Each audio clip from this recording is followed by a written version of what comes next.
With the Guardians of the Galaxy officially out, we are celebrating here at Comicstorian with Guardians of the Galaxy Volume 2 month. That means that we've made a limited run t-shirt to help you celebrate. You can click the link down below to support Comicstorian and show your love for the Guardians of the Galaxy. Now this story is a long space epic called Annihilation. The version of the Guardians that you see in the movie came loosely from these versions here, but you're gonna see some very drastic differences between them. The story is going to begin here, then move through the Guardians saving the galaxy with the help of Nova and eventually making a team. So let's begin with how Drax entered this battle. In Earthfall.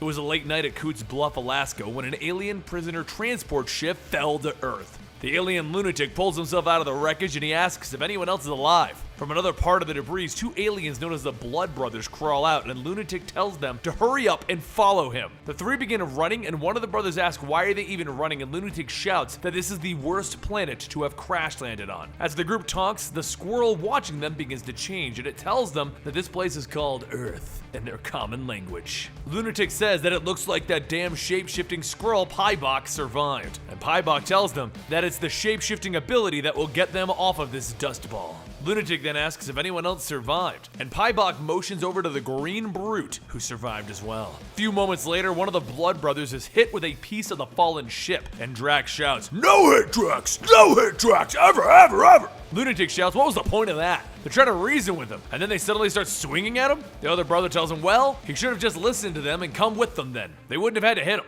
Drax rubs his head telling them, hard hit makes Drax's head feel funny. And Pybok tells him that he has his condolences. The other Blood Brother says that he's got to step up and show this guy some manners. Lunatic tells him that this guy isn't just anyone, he's the single most concentrated, destructive force in the universe. He's even been dead and back. Drax looks at Pybok and says, oh, you Green.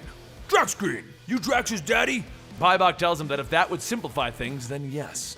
The other brother doesn't listen to Lunatic and charges down, knocking Drax down the hill. While Pybok and Lunatic watch the fight, Pybok mentions that when Drax was found, he was trying to drink the Singularity Drive plasma spill. He got a few good swallows in him before it caught up. The fumes alone should have killed him. And Lunatic then asks, what are you trying to say? Drax is tough? They already knew that. He was put together to take on Thanos himself. He goes on and he asks if they should break up the fight, and Pybok tells him no. Let them stay busy while they scout out the human habitat up ahead. Down the hill, the brothers continue beating into Drax, and Drax manages to catch one of them and toss him into the other. Drax then tells them to just go ahead and walk away. We'll call it clean. You do not want to push this any further. The brothers run back shouting that they won't, and Drax cracks them in the head telling them to just knock it off! But up ahead, Pybok and Lunatic make their way towards the town when they spot two Earth children standing in their path. In his language, Lunatic asks if he should kill the pups, and Pybok tells him that it won't be necessary. He then speaks English to the boy asking if their leader's around here, and the boy points to the girl Cammy.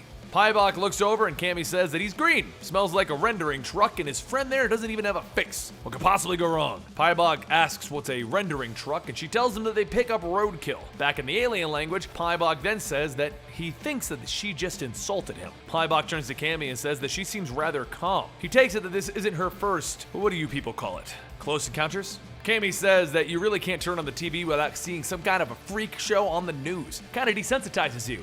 But as for my friend Dex here, Dex just screams and stares and starts to run in the other direction. Back up on the hill, one of the brothers grabs and throws Drax, and the other brother says, that was a nice clean arc. While the two of them talk about how much better they are than each other, Drax slams back down. He folds his arm telling them, you're the Blood Brothers, right? Muscle for hire? That would make you just above Swamp Chute. One of the brothers says that it looks like they're beating the sense into him. Has he been getting smarter? Drax then tells them, pay close attention because I will not be repeating this. Walk away and you'll both live. One of the brothers says that they're a bit late for that, and as they both charge back in, they shout, blood for blood! Meanwhile, over in the forest, Pybok and Lunatic walk off, and Cammy shouts that at least the kid in the movie's got a flying bike. But just as she finishes, there's a large object thrown just before her. As she looks at it, Cammy says, oh joy, there's more of them. And Drax gets up from being thrown. When Drax looks at her, he sees Cammy and he asks, is that you, Heather? Did Thanos not kill you?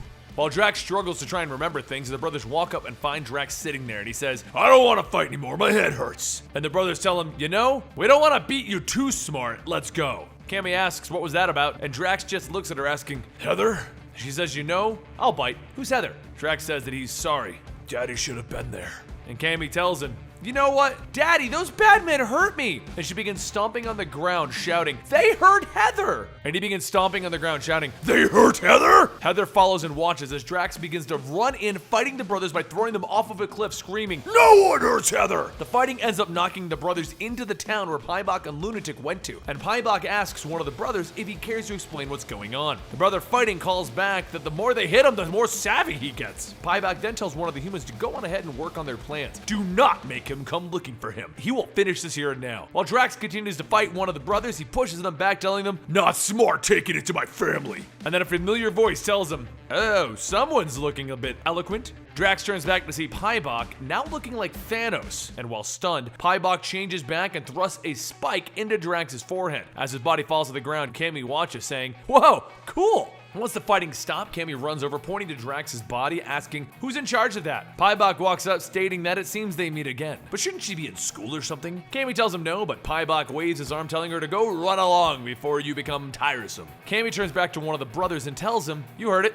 Piebok gave me Drax." One of the brothers calls back to Piebok, and he tells them, "Just deal with it." And so the brothers pick up the body, and they begin to follow Cammy back into the woods. They get up towards a cliff, and the brother throws Drax's body off, and she shouts, "Hey!" Dex says that he's pretty sure he doesn't care, and Cammy sighs, telling him, "Come on." The two make their way down the cliff, and Dex asks Cammy, why does she even want to keep this thing anyway? And Cammy tells him because he's special. God knows that she could have used something like that in her life for once. Dex tells her that he thought that she was special, and Cammy hangs her head, stating, "Shows how much you know." Once they reach the bottom, they find Drax's body smoldering, so they wait and watch. With the sun setting, Dex says that he's got to go home for dinner, and Cammy continues to sit and wait. Now with it being nighttime, Cammy finally sees something happening to Drax. The back begins to crack, and a fist punches out, and soon the rest of his body pulls itself out of his body. What Cammy sees is a now smaller Drax standing there. He looks at Drax and he tells her, "I sensed your presence. You are not Heather." Cammy says, "Ha, surprise! By the way, why are you smaller?" "I am once again restored as the Destroyer. You will need to be my eyes." As Cammy tries to ask what does he mean, she begins to see visions of Drax's past, including his daughter, Moondragon. She shouts, "What did you just do? Who the hell is Moondragon and Kronos? What's a Thanos?" Drax calmly tells her, "Moondragon is Heather, who is my daughter. Kronos is the one who betrayed me and stole my memories. And Thanos is my destiny. I am Arthur Douglas. I am Drax. I am the Destroyer returned." But as Drax holds his hand out and then pulls it back, he says, "Perhaps not fully restored." He begins to walk off, and Cammy follows, and he asks, "Why is it that you walk with me?" And she tells him that she's got some bad news for the Destroyer. She owns him. Therefore, she's in his life now. But first things first, they need to get him some clothes, maybe some biker leather. Drax asks, "What manner of girl are you?" And Cammy tells him that he should know. He was in her head. So after getting some pants and equipment, Dex notices Drax and Cammy coming out of the store. But shortly after Drax walked off leaving her, Dex runs up asking who was that? Was he a superhero or something? And Cammy tells him that she's really not in the mood for him. Cammy says that they have to go to school, but Dex stops mentioning that that's where the big bear guys went. She tells him that she's going to pretend that she did not just hear him refer to the aliens as... And Dex asks, why are they going to the school anyway? And Cammy says because sooner or later, he'll be going there.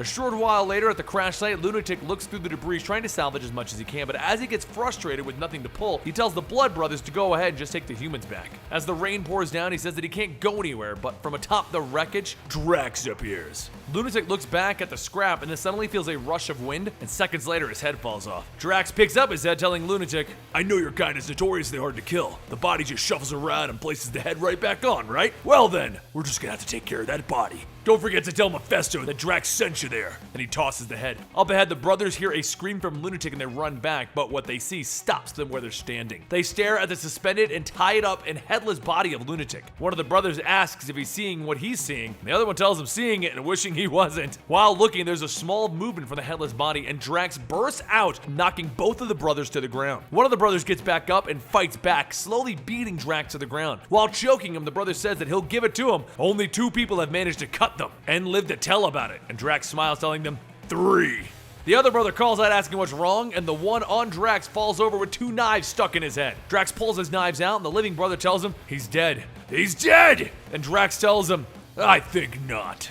Piebok's voice says that he can see what the pup meant by not being fully restored. And as she put it, no energy stuff. Paibok then says that since she came to the school and he found her, she reeks of him on her. They bonded, which now means she's tainted goods. As the two talk though, the remaining brother screams that he will kill him, and Paibok punches him, saying that that is enough from him. He then pulls out a small device and presses the button. Cammy asks, shouldn't he be like taking away that doohickey that he just pressed? And Drax says, no, it's a folded distress beacon. He just turned himself in. As Paibok sits in a log, Drax says that now they just wait. And Cammy asks, you're not gonna clean his clock? Drax asks, what purpose would that serve? And she says he did capture her. It would make her feel better. Paibok laughs, saying it's like they're made for each other. Next morning, with no signs of the aliens, the townspeople begin to gather all of the bodies of the aliens killed, and they begin to hear the sounds of helicopters coming in. One man asks what they should do, and another says that it doesn't matter, their problem is now shield helicopters as they pass over their heads. But as for Drax, he finds himself back on a prison transport ship, now with Cammy by his side. Now this is just the beginning, because Drax is about to run into a huge space epic known as Annihilation. And I'm telling you, if you thought you knew what was gonna happen, you have no idea. Subscribe to the channel to keep up to date on what is going on Guardians of the Galaxy Month and Annihilation. And don't forget, click the link down below to support our channel and celebrate Guardians of the Galaxy by getting our shirt. We would really appreciate it. And lastly, you can follow me on Twitter and Instagram at Comicstorian. I'll see you next time right here.